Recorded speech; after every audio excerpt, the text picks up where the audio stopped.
маскировать баргот ханфахан. Маскировать лину сейдал сехарна ма волту гват сехарна ма сеаз лакан сехарна дегухса. Да они остался кули да хир дал хат я дал да бохуд.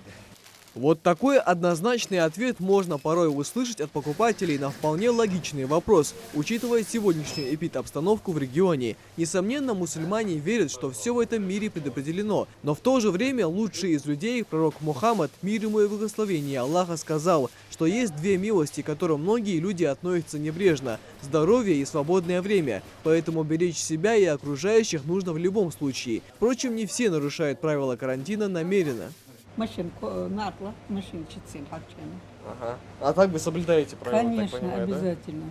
Да? На каждого нарушителя найдется сразу несколько сознательных граждан. Магомед Албагачиев отмечает, что режим самоизоляции исправно соблюдает и выходит из дома разве что за продуктами. Магомеду 72. Он прекрасно понимает, что находится в зоне риска, поэтому защитная маска – постоянный атрибут перед выходом на улицу.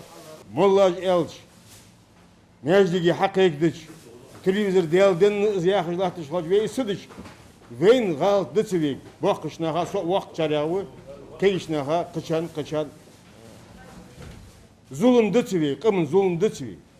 Яхар хатсидич. Яхар дедиз яхтас.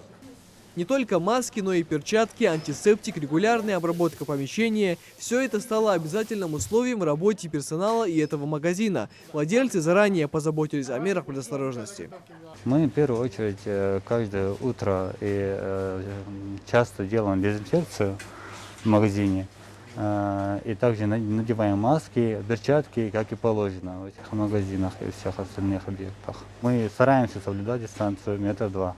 Зайдя еще в несколько магазинов, мы убедились, что частные предприниматели Викажева ответственно подходят к соблюдению правил карантина. А тем временем в магазе можно увидеть, что далеко не все вняли призыву остаться дома. Ясная солнечная погода так и просит выйти на улицу, но безопасность должна быть на первом месте.